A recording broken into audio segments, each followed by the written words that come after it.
يا رجل، تدري ما معنى أن يصلي الله عليك؟ من أنت حتى يصلي الله عليك؟ لست نبيا، ولا أبوك نبي، ولا من سلالة نبي، فلماذا يصلي الله عليك؟ فقط لأنك تصلي على نبيه عليه الصلاة والسلام. أن يصلي الله عليك يعني أن تعيش في كنف رحمته سبحانه وتعالى. صلاة الله على العبد رحمته به. أن يصلي الله عليك يعني أن يذكرك بثناء حسن في الملكوت الأعلى، يسمعه الملائكة الكرام جبريل وميكائيل عليهم السلام، يسمعون ذكرك والثناء عليك لأن الله صلى عليك. بالله عليك، كم تحب أن يكون لك من هذا؟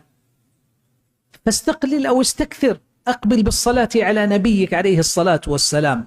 ولو شعر المصلي على النبي صلى الله عليه وسلم تلك الأضعاف المضاعفة ب10 مرات بكلما صلى عليه، لأمطرت عليه صلوات ربه في مجلس يستكثر فيه من صلاته على نبيه عليه الصلاة والسلام. قال: ويخفق يا حبيب الله قلبي بأشواقي إذا ما هل ذكرك، وينتعش الفؤاد بكل عرق تخلله إذا ما فاح عطرك. عليك صلاة ربي ما ظلام تردى خائبا إذ بان فجرك.